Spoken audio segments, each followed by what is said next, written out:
Le grand retour des touristes dans les stations de sport d'hiver après une saison blanche. L'hiver dernier, la fréquentation des stations de ski semble avoir redonné le moral aux professionnels de la montagne. On va prendre un peu la température avec Vincent Lalanne, directeur de l'Office du tourisme de Val Thorens. Bonjour. Bonjour. Merci d'avoir fait le déplacement jusqu'à Paris. Quel est le taux de fréquentation que vous avez enregistré depuis le début de la saison à Val Thorens ? Alors Val Thorens, on a toujours été un petit peu une exception parce qu'on a une saison qui est très longue et qui est très internationale. Donc du 20 novembre au 8 mai, en fait, on a des gens qui viennent du monde entier et on fait le plein dès le début.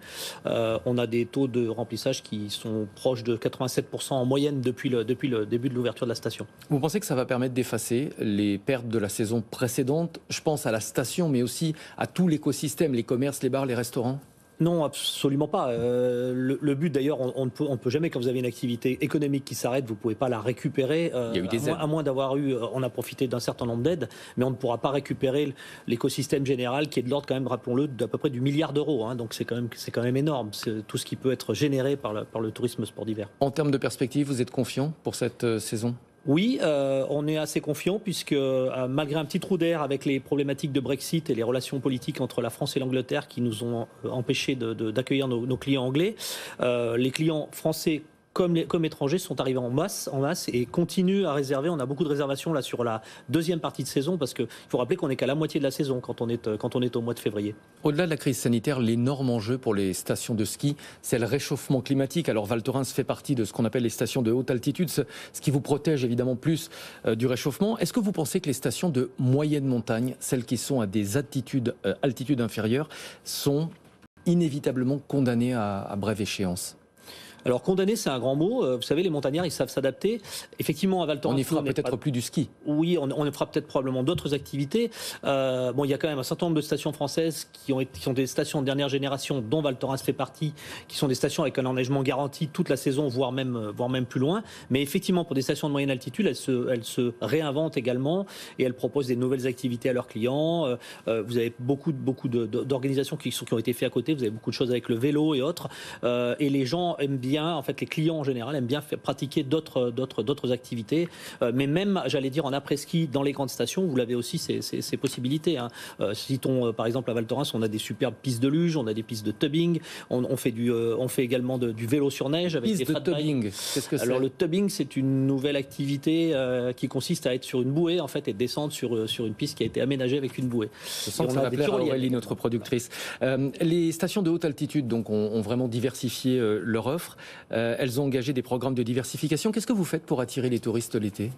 Alors le principe quand tout va bien l'hiver, c'est d'investir et de penser à la suite et de prendre le temps de réfléchir sur l'été. Comme on est des endroits d'altitude qui sont moins naturels effectivement pour faire venir des gens en montagne, on essaye de réinventer. On est en train de refaire par exemple un centre sportif qui va être inauguré en décembre, un tout nouveau centre sportif avec des activités formidables à l'intérieur. On diversifie les activités, mais il faut encore rappeler que la montagne c'est un espace de liberté et on ne peut pas non plus amener des millions de personnes en montagne. Donc le business qui est généré aujourd'hui l'été, il est quand même réaliser aujourd'hui un investissement avec ce que rapporte l'hiver. Est-ce qu'il est aujourd'hui plus difficile d'obtenir des financements du fait du réchauffement climatique, notamment pour financer des grands projets à la montagne ? Non, on peut rappeler par exemple qu'on a obtenu le financement d'un ascenseur valéen qui nous relie à la vallée d'Orel, donc à 6 km du tunnel du Fréjus, avec une splendide télécabine qui monte à 3000 mètres. Un gros investissement de 40 millions d'euros, dont 10 millions d'euros ont été apportés par la région, par exemple. L'autre enjeu, c'est, même si c'est lié au réchauffement climatique, c'est la politique environnementale des stations. Elles s'y sont mises toutes progressivement. Qu'est-ce que vous avez mis en place à Val Thorens pour réduire votre empreinte carbone ? Alors, rappelons d'ailleurs une chose déjà, c'est que la montagne française, c'est 25% du territoire national et en réalité, les pistes de ski, c'est seulement moins de 3%. Donc c'est très peu en termes d'impact sur la station, mais les stations n'ont pas attendu.